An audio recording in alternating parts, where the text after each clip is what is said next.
믿음의 새 빛을 밝히는 마음으로 주의 길 나서는 하나님 백성들 언제나 밝은 날 믿음으로 살면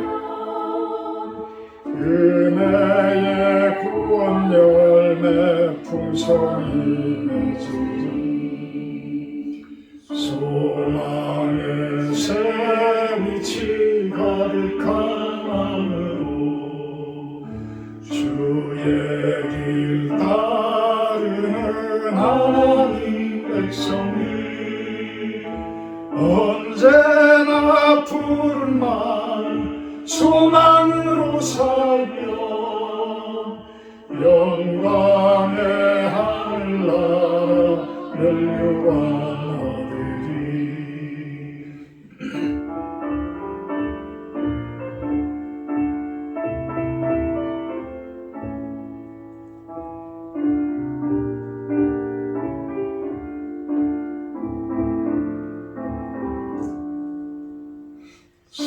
사랑의 새 빛을 나누는 마음으로 주의 길 행하는 하나님 백성들 언제나 넓은 날 사랑으로 살며 평화의 주님 나라 이 땅에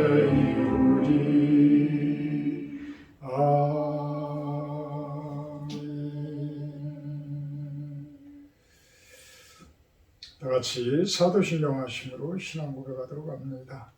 나는 전능하신 아버지 하나님 천지 창조주를 믿습니다. 나는 그의 유일하신 아들 우리 주 예수 그리스도를 믿습니다. 그는 성령으로 잉태되어 동정녀 마리아에게 선하시고 본디 빌라도에게 고난을 받아 십자가에 못 박혀 죽으시고 장사된 지 사흘 만에 죽은 자 가운데서 다시 살아나셨으며 하늘에 오르시어 전능하신 아버지 하나님 우편에 앉아 계시다가 거기로부터 살아있는 자와 죽은 자를 심판하러 오십니다. 나는 성령을 믿으며 거룩한 공교회와 성도교제와 죄를 용서받는 것과 몸의 부활과 영생을 믿습니다. 아멘. 찬송가 20장 찬송하신 후에 구사모님 대표기도 해주십니다.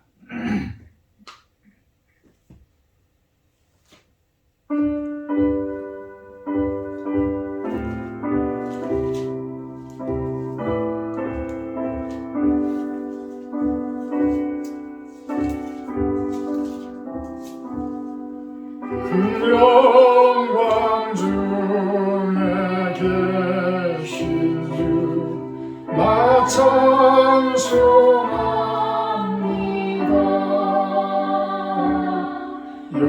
영원히 계신 주의 이름 나 찬송합니다. 한없이 크신 능력을 나 찬송합니다. 잠들고 있던 그 언약 나 찬송합니다.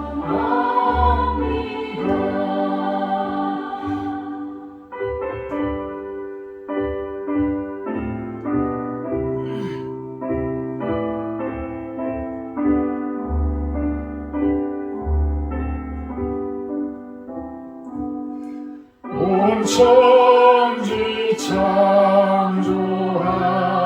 창조하시던 그 말씀이 있어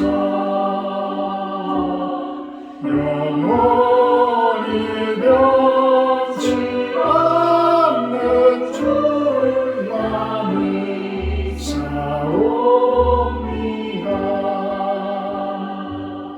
그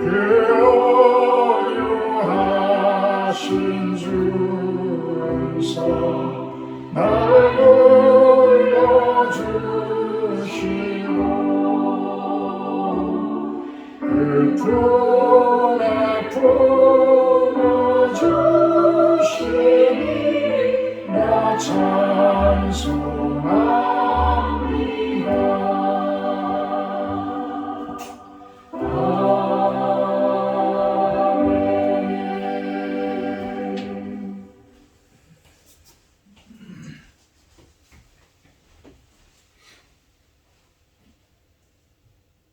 하나님 감사합니다. 오늘도 주께서 함께 하셔서 수요예배로 하나님께 예배할 수 있는 귀한 시간과 환경을 허락하심에 감사드립니다.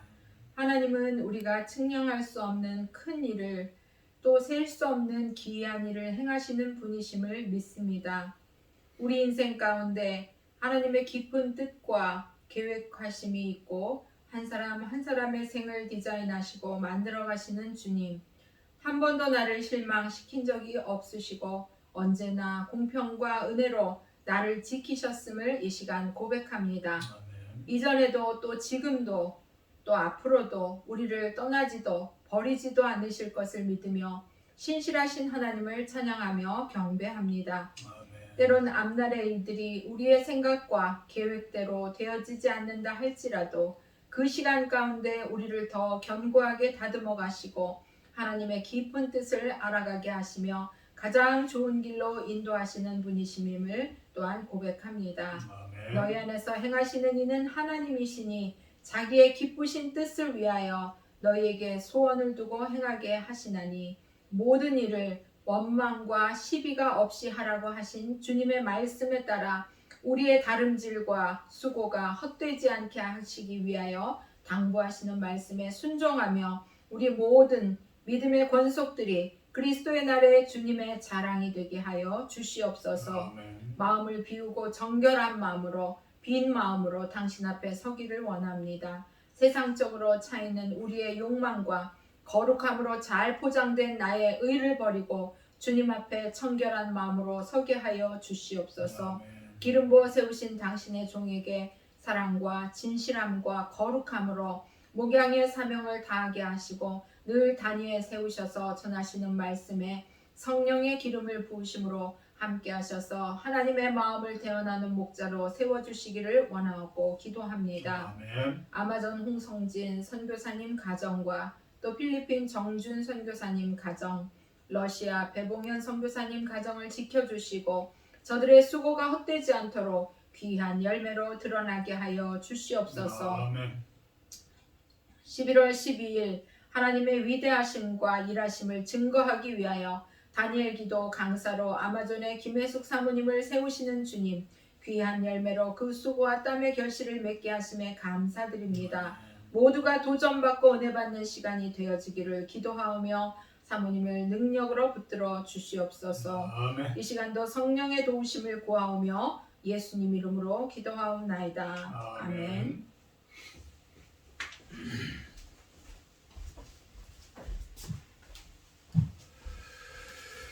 오늘 말씀은 요한복음 7장 말씀입니다. 10절까지 제가 봉독하도록 합니다. 그 후에 예수께서 갈릴리에서 다니시고 유대에서 다니려 아니하심은 유대인들이 죽이려 함이로라. 유대인의 명절인 초막절이 가까운지라 그 형제들이 예수께 이르되 당신이 행하는 일을 제자들도 보게 여기를 떠나 유대로 가소서. 스스로 나타나기를 구하면서 묻혀서 일하는 사람이 없나니 이 일을 행하려 하거든 자신을 세상에 나타내소서 하니 이는 그 형제들까지도 예수를 믿지 아니함이로라. 예수께서 이르시되 내 때는 아직 이르지 아니하였거니와 너희 때는 늘 준비되어 있느니라. 세상이 너희를 미워하지 아니하되 나를 미워하나니 이는 내가 세상의 일들을 악하다고 증언합니다. 너희는 명절에 올라가라. 내 때가 아직 차지 못하였으니 나는 이 명절에 아직 올라가지 아니하노라. 이 말씀을 하시고 갈릴리에 머물러 계시니라. 그 형제들이 명절에 올라간 후에 자기도 올라가시되 나타내지 않고 은밀히 가시니라. 아멘. 아멘. 오늘 말씀 제목은 하나님의 영광을 구하는 자 이렇게 정해봤습니다. 하나님의 영광을 구하는 자. 장로교의 총칙 중에 제일 첫째가 하나님의 영광을 위해서 사는 삶에 대해서 이야기를 한다고 합니다. 우리 사람들은 하나님의 영광을 위해서 산다 라고 하면서도 나중에 보면 자신들의 공로와 자신들의 욕심을 위해서 치우쳐가는 경우들을 아주 많이 봅니다. 저 또한도 하나님의 영광을 위해서 산다고 그렇게 아침마다 묵상하고 저녁마다 묵상하면서도 어떤 때 보면 나의 공로를 위해서 한 것 아닌가 이런 생각들을 갖게 되어져요. 어찌 보면 이제 제 나이 정도 이제 지나고 제 나이 정도 되는 사람들은 대부분 아마 그런 생각들을 가지지 않을까 생각을 해요. 그동안 활발하게 움직이지 못했던 사람들은 얼마 남지 않은 인생인데 뭔가 한번 좀 확실하게 움직여보고 생을 마감해 보는 게 낫지 않겠어? 참 이런 생각들을 하게 되어지죠.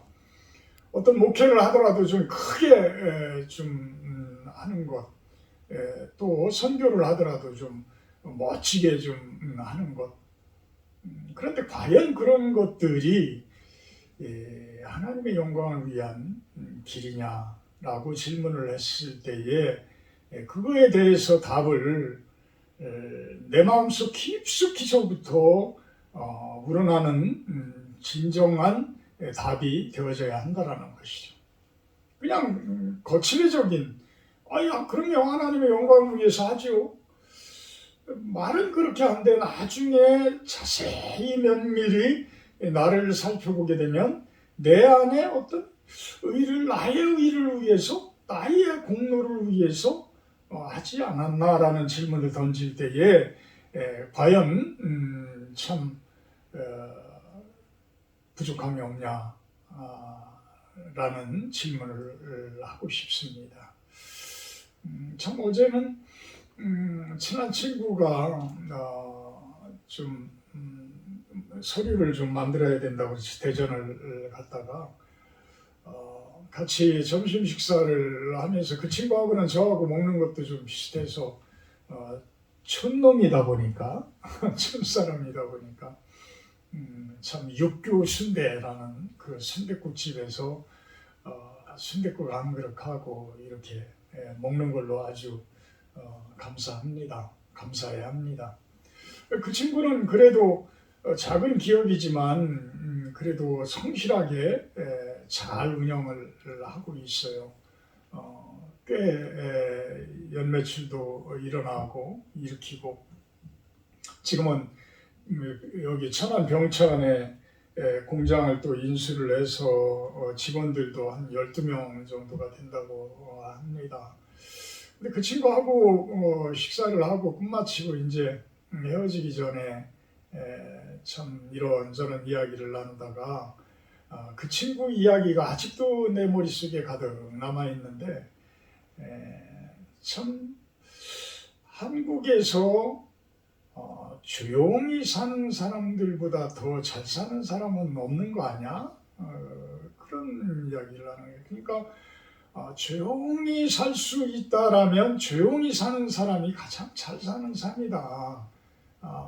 이제 본인은 이제 그만큼 열심히 움직이고 활발하게 사업을 하고 참 많은 공무원들 또 그들과 뭐 동분서주하면서 이렇게 움직였던 친구인데 이제 나이가 이제 환갑이 넘다 보니까 아마 서서히 이제 좀 쉬고 싶은 그런 마음이 많이 들어가는 것 같습니다. 참 우리가 하나님의 영광을 위해서 살아간다라는 삶은 하나님께서 하시는 거예요.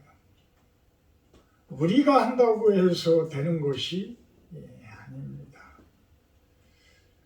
그분이 조용히 우리들을 사용하시든 활발하게 사용을 하시든 어떤 모양으로 사용을 하시든지 간에 그분 뜻에 순종하며 우리가 그냥 나가는 것, 그것이 그분의 영광을 위한 삶이라는 것이죠.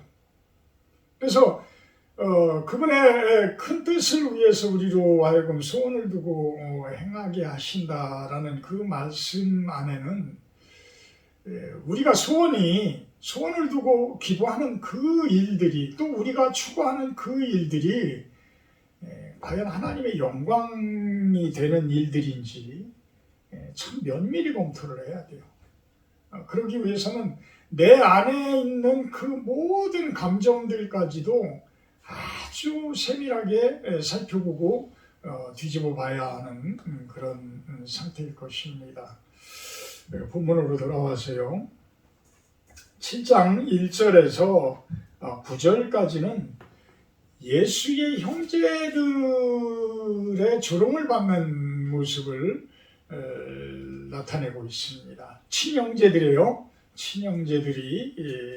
예수님을 믿지 아니하는 모습들, 10절부터는 24절까지는 명절이 됨으로 해서 초막절이 됨으로 해서 예루살렘에 올라가게 되어지고, 25절부터는 또 바리새인들이 예수님을 잡고자 할 때에 예수님께서 하신 말씀들, 또 37절부터 44절까지는 성령에 대해서 이야기를 하고 계십니다.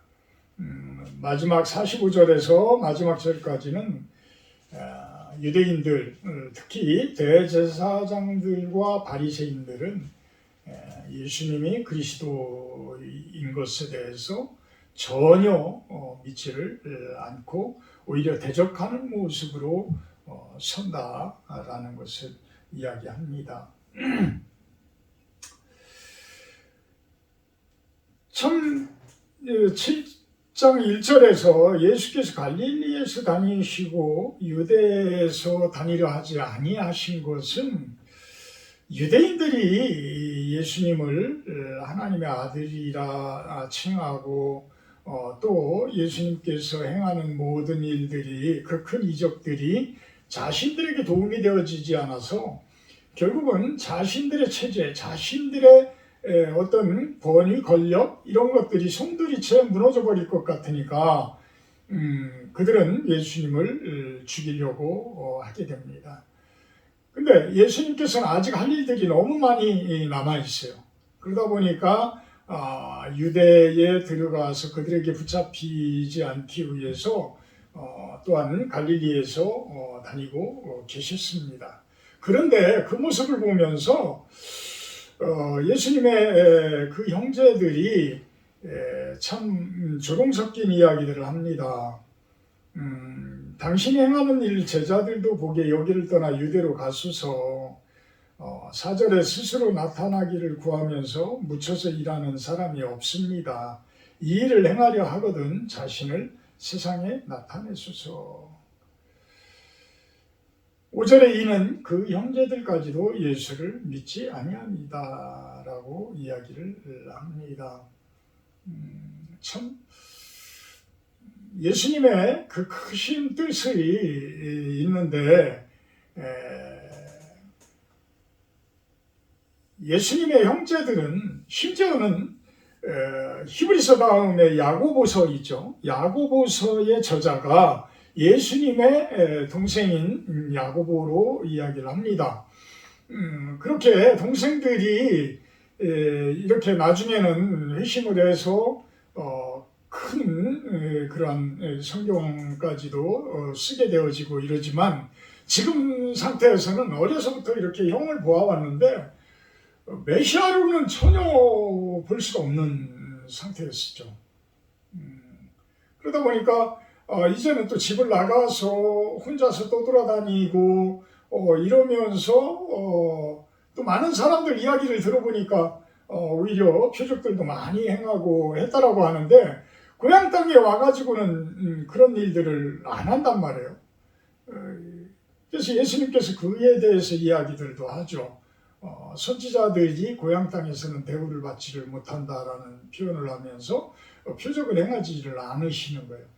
그러니까 예수님의 그 동생들도 그런 모습을 보면서 본인 스스로 선지자요, 하나님의 아들이요, 그리스도라고 칭함을 받는다라고 한다고 그러면 왜 자꾸 숨어 다니냐? 예루살렘 같은 그 큰 데 가서 그곳에서 나라를 한번 뒤집고 그 지금까지의 율법에 대한 그 모든 것들이 잘못되어진 것들에 대한 어떤 변혁, 개혁 이런 것들을 한번 일으켜라. 이런 이야기를 하고 있는 거예요. 심지어는 예수님을 어떤 미친 자라는 그러한 표현까지로 하게 됩니다. 그러니까 예수님께서는 참 7절에 그런 이야기를 합니다. 6절에 내 때는 아직 이르지 아니하였다. 내 때가 아직 이르지 아니하였다. 때가 이르지 아니하였는데 나가서 내가 그들에게 붙들리게 되어지고 그들에게 죽임을 당하게 되면 이거는 솔직히 하나님께서 뜻하시는 그 목적을 이루는 죽음이 아니잖아요. 그러다 보니까 때가 이르지 아니한 상태에서는 참 성경 말씀처럼 뱀같이 지혜로운 모습이 되어야 되고 비둘기같이 순결한 모습으로 살아가줘야 되는데 그런 것들이 또한 쉽지 않았던 것이죠. 이건 가장 가까이 있는 사람들한테 오히려 조롱 섞인 그러한 모습을 당하게 되어지고 가장 가까이 있는 사람들이 믿어야 하는데 가장 가까이 있는 사람들이 믿지 아니하고 이런 것에 대한 배신감, 아픔 이런 것들이 결국은 왜 그런 모습들이겠느냐? 그것은 결국 7절에 그 이야기를 합니다. 세상이 너희를 미워하지 아니하되 나를 미워하나니 이는 내가 세상의 일들을 악하다고 증언합니다. 악한 자들은 악한 자들을 서로 미워하지 아니합니다. 왜? 같은 편이기 때문에.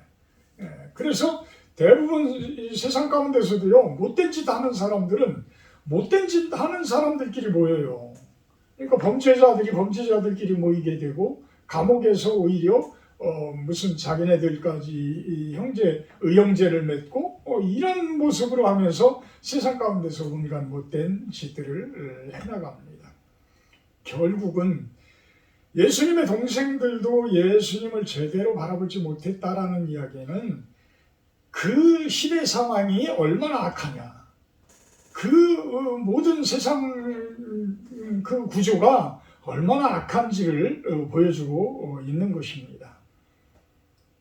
지금 온 세계적으로 기독교를 박해하고 이런 모습이 되어진다고 하면 그 부분들은 우리가 다시 한번 진짜로 어떤 심판이 가까운 그런 모습들로 우리가 봐야 되지 않나라고 생각들을 해요. 우리 가정 내에서도 결국은 좋은 신앙을 가진 사람들을 핍박하고 가장 가까이 있는 사람이 참 힘들게 하고 이러면은 하나님께서는 죄송하지만 건강을 찾게 해주셔요. 그 가정이 끊임없는 기도와 하나님께서 그 가정을 구원하시고자 계획을 하신다면 그 반대 세력들을 결국은 쫓아낼 수밖에 없는 거예요. 그러다 보면 큰 환난도 생길 수가 있고 어떤 고난들도 생겨날 수도 있고 그렇습니다. 그렇지만 결국은 나중에 하나님께서 승리하게 하신다면 그 가정은 엄청난 축복을 받은 가정이 되어지는 것이죠. 여러분들 마음가짐속도 그렇고 여러분들 스스로의 그 육신 안에서의 그 다툼 이런 것들도 다 마찬가지입니다. 다 마찬가지. 결국은 악한 부분과 하나님의 선한 부분의 그런 영적인 싸움 이런 것들이 보이지 않는 곳에서 지속적으로 있다라는 거예요. 하나님께서는 결코 이 세상을 포기하시지 않아요. 왜? 당신 곳인데 왜 포기를 하시? 당신이 만든 세상인데 버립니까? 절대 안 버려요. 여러분들을 버릴 것 같아요? 절대 안 버립니다.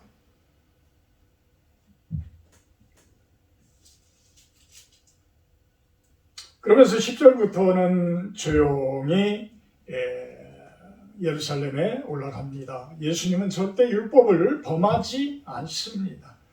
어쨌든 1년 동안에 한 해에 3번은 무조건 장정들은 어른들은 성전 앞에 나아가라고 율법에서는 이야기를 합니다. 그래서 큰 명절에는 반드시 그 예루살렘 성전을 순례를 하는 것이 도리라는 것이죠. 그런데 조용히 이제 그 잡히게 되면 때가 이르기 전에 죽임을 당할 수 있기 때문에 조용히 가다 보니까 참 그들이 이야기하는 이야기들 12절에 보면 어떤 사람은 예수님을 좋은 사람이라 하고 어떤 사람은 무리를 미혹하는 나쁜 사람이라고 이야기들을 합니다. 그렇지만 좋게 이야기하는 사람들은 유대인들을 두려워해서 예수님에 대해서 이야기하기를 꺼려하는 모습을 보입니다. 그런데 이제 14절부터 본격적으로 예수님께서 사역을 시작을 합니다. 이미 명절의 중간이 되어 예수께서 성전에 올라가사 가르치시니 명절의 중간 정도가 되면 사람들이 성전에 제일 많이 올 때라고 합니다. 많은 사람들이 성전에 왔을 때에 예수님께서 조용히 숨어 다니시다가 그때에 이제 성전에 올라가셔서 많은 사람들을 가르쳤다. 그런데 그 가르치는 내용들이 많이 배운 바리새인들, 많이 배운 제사장들 이런 사람들이 다 들어도 틀림이 없거든요. 틀림이 없어요. 그러니까 저 글을 배우지도 못했던 목수의 아들인 저 사람이 어떻게 저렇게 많은 것들을 알고 있느냐 이렇게 이야기들을 해요. 유대인들이 15절에 놀랍게 여겨 이르되 이 사람은 배우지 아니하였거늘 어떻게 글을 아느냐 이렇게 이야기를 합니다. 그러니까 예수님께서는 내 교훈은 내 것이 아니요 나를 보내신 이의 것이다. 내가 스스로 깨우친 것이 아니고 예수님을 보내신 분이 자연스럽게 주신 교훈이라는 거예요. 자연스럽게 주신 교훈이다. 그것을 다만 이야기할 뿐이다.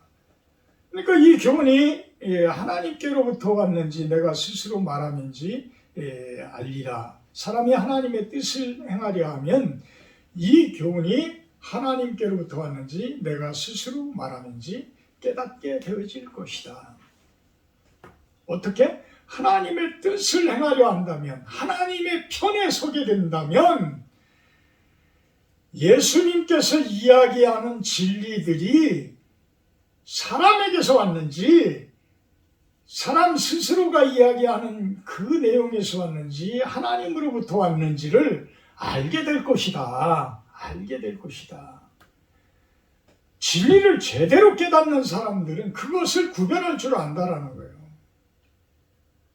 18절에 스스로 말하는 자는 자기 영광만 구하되 보내신 이의 영광을 구하는 자는 참되니 그 속에 불의가 없느니라. 스스로 말하는 자는 무엇을 이야기하겠어요? 여기에서 사람의 율법을 이야기합니다. 바리새인들의 그때 당시의 제사장들의 사람의 율법을 이야기를 하고 있는 거예요. 하나님의 율법은 제일 기본이 뭐예요? 십계명입니다. 십계명. 근데 그 십계명에서부터 랍비들이 많은 그 계명들을 율법들을 해석을 해가지고 쭉 율법을 만들어냈는데 일반 백성들은 그것을 도무지 지킬 수가 없다는 거예요. 조금만 움직이면 율법에 저촉이 되어져 가지고 할 수가 없다는 거예요. 어느 정도로 예수님께서 너무 아파서 고통당하는 병자를 안식일 날 고쳐준 것이 율법에 저촉이 되는 거예요. 그리고 예수님께서 고쳐주신 그 병자가 자기 침상을 들고 안식일 날 걸어간 짐을 가지고 걸어갔다라고 해서 그게 불법인 거예요. 그게 불법이에요. 참 그 당시의 법이 얼마나 참 이상한 법이었나. 사람을 올가매는 법인 거예요. 결국은 자신들은 지키지도 못해. 자신들도 못 지켜. 그들 스스로도 다 지킬 수가 없어. 그런데 그 법들은 수도 없이 많이 만들어 놓은 거야. 그러니까 결국은 자충수라고 그러죠. 스스로 죽는 수를 두는 거예요. 스스로 죽는 수. 그것을 깨기 위해서 예수님께서는 오신 거예요. 그것을 깨기 위해서. 그러니 진정한 하나님의 뜻, 진정한 하나님의 영광이 그들의 율법에서 오겠어요? 오히려 가장 큰 계명인 사랑하라라는 그 부드러운 그 계명 하나면 모든 것들이 해결될 수가 있는데 그것을 이거 하지 마라 저거 하지 마라 이거는 잘못됐다 저거는 잘못됐다 꼼짝도 못하게 사람들을 만들어내니 그 사람들이 결국은 율법을 읽어보려고도 못한다는 거예요. 일반 서민들은, 일반 백성들은 그렇게 했다가는 일도 못하는 거예요. 아무것도 못하는 거예요. 그런데 오히려 제사장들이나 그 바리새인들은 서기관들이나 이 사람들은 백성들이 무식하다, 무지하다라고 무시를 하고 살았다라는 거예요.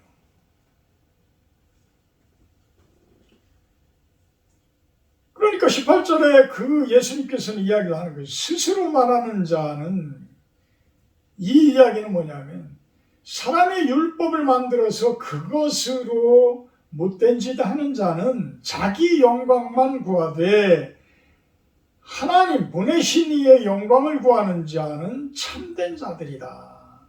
그 속에는 불의함이 없다. 불의함이 없다.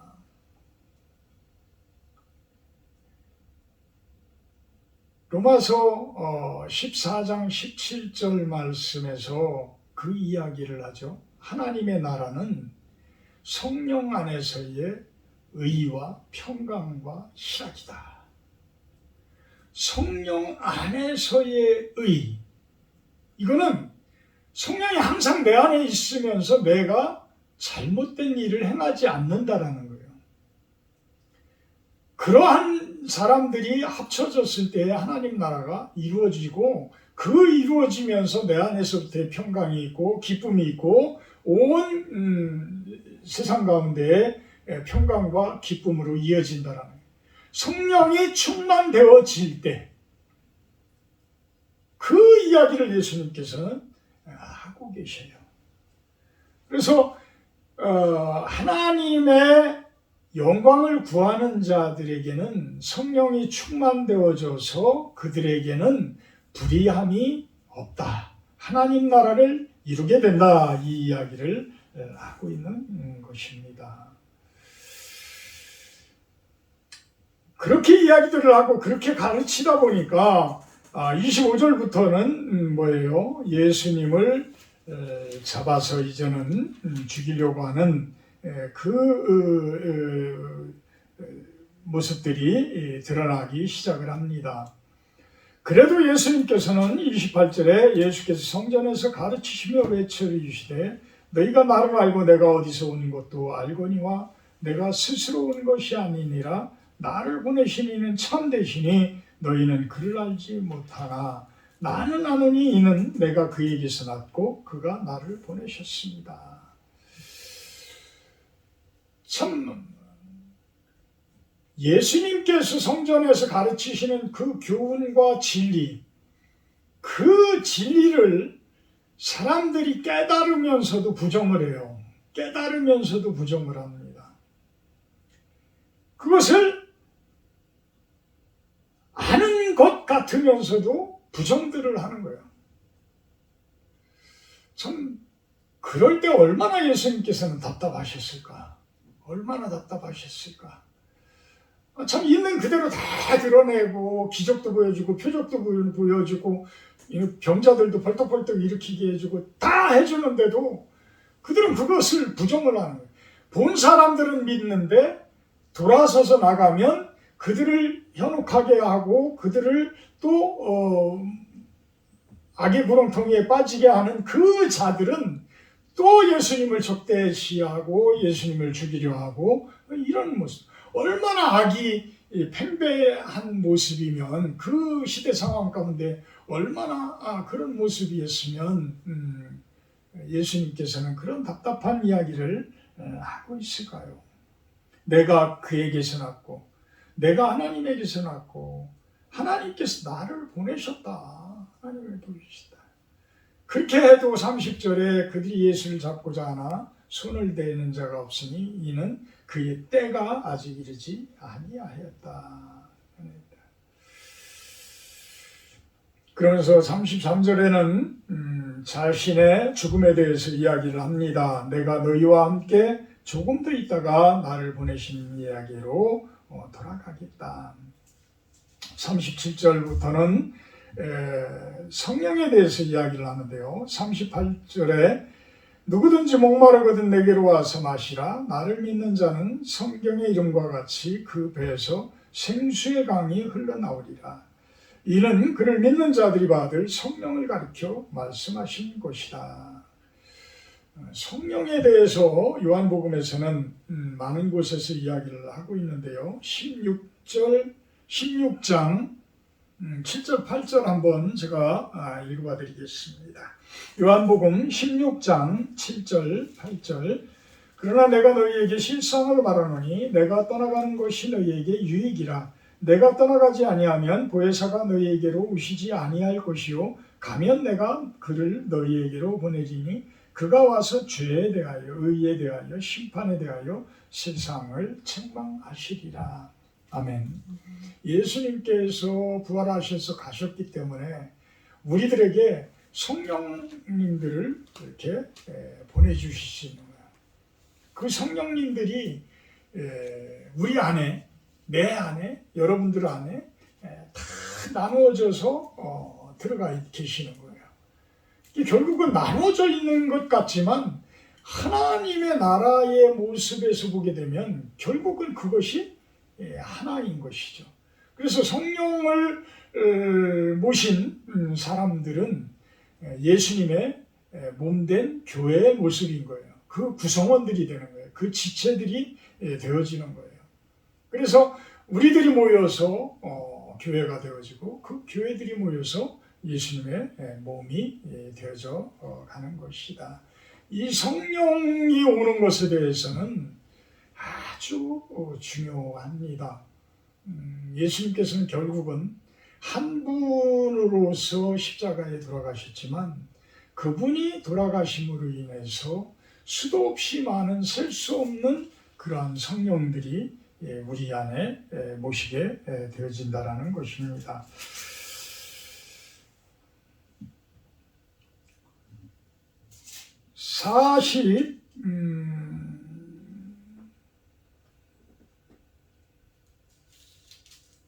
46절에 보면 아랫사람들이 대답하되 그 사람이 말하는 것처럼 말한 사람은 이때까지 없었나이다 하니 바리새인들이 대답하되 너희도 미혹되었느냐? 당국자들이 바리새인 중에 그를 믿는 자가 있느냐? 율법을 알지 못하는 이 무리는 저주를 받은 자로다. 이 이야기가 결국은 바리새인들이나 그 서기관들이나 이 사람들은 49절에 율법을 알지 못하는 이물이, 이것이 율법을 도저히 지킬 수 없는 일반 백성들을 이야기를 하는 것이죠. 그 아랫사람이라고 표현들을 했지만, 그렇게 율법에 대해서 깊이 알지 못하는 일반적인 성도, 이렇게 표현을 하죠. 일반 성도들을 오히려 많이 배웠다고 하는 사람들이 무시하고 그들을 정죄하는데, 무엇으로 정죄를 해요? 자신들이 만든 율법에 의해서 정죄를 하고 있다라는 겁니다. 그러자 50절에 니고데모라는 사람이 등장을 하는데요. 이 사람은 바리새인이고요, 하나님을 제대로 섬기는 사람이고요, 또 사내들인의 그 공회원이에요. 그러면 최고의 학식을 가진 사람입니다. 그러니까 니고데모가 우리 율법은 사람의 말을 듣고 그 행한 것을 알기 전에 심판하느냐라고 이야기를 합니다. 그러니까 니고데모 같은 경우는 사람들의 눈이 무서워서 예수님을 언제 찾아가요? 밤에 찾아갔죠. 밤에 찾아갑니다. 그래서 그렇게 했어도 나중에는 예수님께서 죽고 이러면서 이 니고데모는 예수님을 증거하게 되어지고 이런 모습이 됩니다. 참 제자의 모습으로 서게 되어지죠. 그러니까 너도 그럼 갈릴리에서 왔냐? 이렇게 무시를 하게 됩니다. 갈릴리에서는 선지자가 나지 못합니다. 실질적으로 예수님께서는 다윗의 자손으로 베들레헴에서 탄생을 했는데도 그들은 갈릴리에서 성장했던 예수님을 갈릴리 사람으로만 치부를 해버리는 거예요. 갈릴리 사람. 그러니까 우리가 어떤 성경이라든지 교리라든지 이런 곳에 내 영광을 위해서 그곳에 실체하게 되면요, 이렇게 왜곡되어진 모습으로 예수님을 바라볼 수밖에 없어요. 명심해야 됩니다. 그래서 우리들의 신학이, 우리들의 교리들이 과연 하나님의 영광을 위한 교리냐, 하나님의 영광을 위한 신학이냐, 이것을 잘 살펴봐야 됩니다.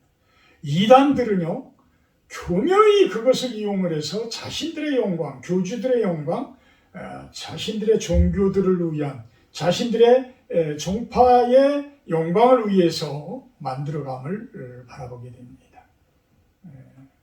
참, 내 안에서도 하루에도 몇 번씩 나의 의를 위해서, 나의 공로를 위해서 살아가는 우리들, 매일매일이 말씀으로 깨어있지 아니하면, 기도로 깨어있지 아니하면 하나님의 영광을 위해서 살기가 그렇게 힘이 들 것입니다. 사랑의 하나님, 감사합니다. 나의 영광을 위해서, 우리의 영광을 위해서, 우리 가정의 영광을 위해서, 우리 어떤 교단의 영광을 위해서 살아가는 모습들이 아니라 진정으로 모든 것을 바쳐서 하나님의 영광을 위해서 살게 하여 주시옵소서. 그러기 위해서는 나를 부인해야 합니다. 날마다 제 십자가를 지고 나를 따르라 라고 이야기를 합니다. 내가 죽어야 함을 봅니다. 그래도 또 살아납니다. 하나님, 저희들을 긍휼히 여기시고 항상 말씀 안에서 깨어있게 하셔서 주님의 영광을 위해서 살게 하여 주시옵소서. 예수님의 이름으로 기도합니다. 찬송가 455장 하신 후에 주기도문으로 예배 마치도록 합니다. 455장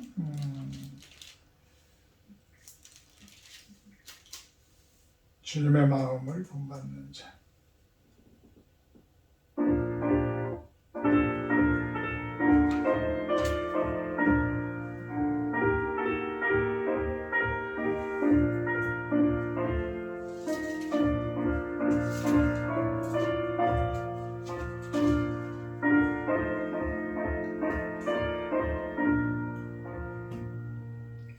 주님의 마음을 본받는 자 그 맘에 평강이 찾아오니 험악한 세상을 이길 힘이 하늘로부터 임하리로다.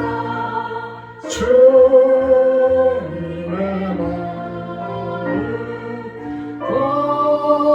본받아 살면서 그 거룩하신 나도 이루리.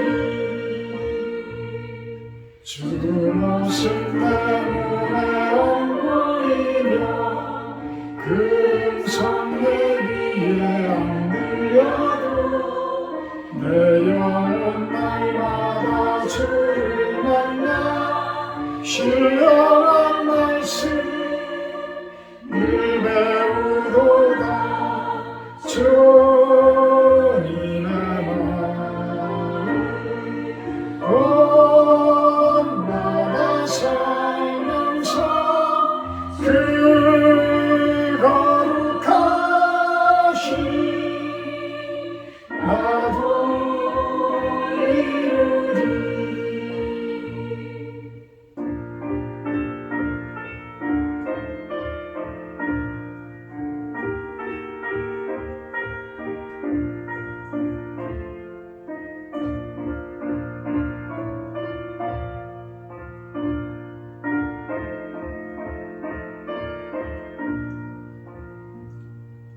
주 예수 세상에 다시 오셔 내 맘에 불편이 없어지니 십자가 고난을 이겨내신 주님의 마음 본받으리라.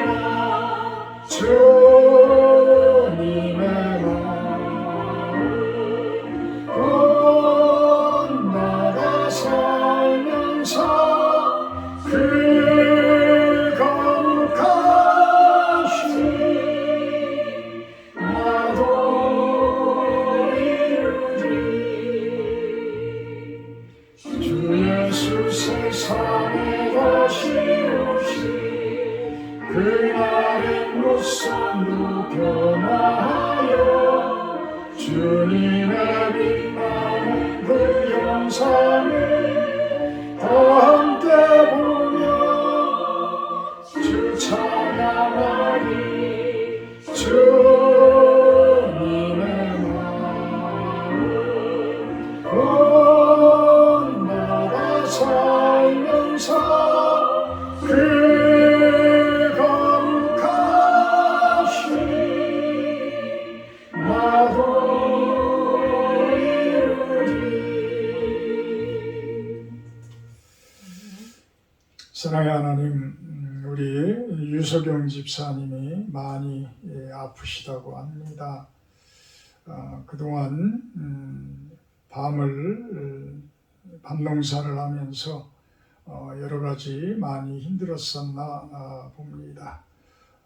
자동차 운전을 하지 못할 정도로 힘이 드시다고 합니다.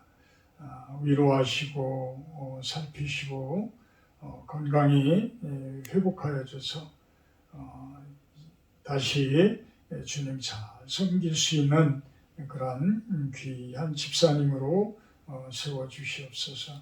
또한 우리 김재원 집사님 전화기가 해킹을 당해서 상당히 어려움을 많이 겪고 있다고 합니다.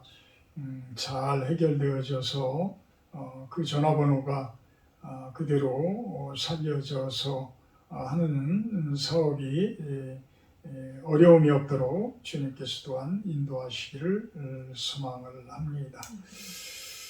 하늘에 계신 우리 아버지여, 이름이 거룩히 여김을 받으시오며 나라 임하옵시며 뜻이 하늘에서 이룬 것 같이 땅에서도 이루어지이다. 오늘날 우리에게 일용할 양식을 주옵시고 우리가 우리에게 죄진 자를 사하여 준 것 같이 우리의 죄를 사하여 주옵시고 우리를 시험에 들게 하지 마옵시고 다만 악에서 구하옵소서. 네게 나라와 권세와 영광이 아버지께 영원히 있사옵나이다. 아멘. 감사합니다. 예배 마쳤습니다.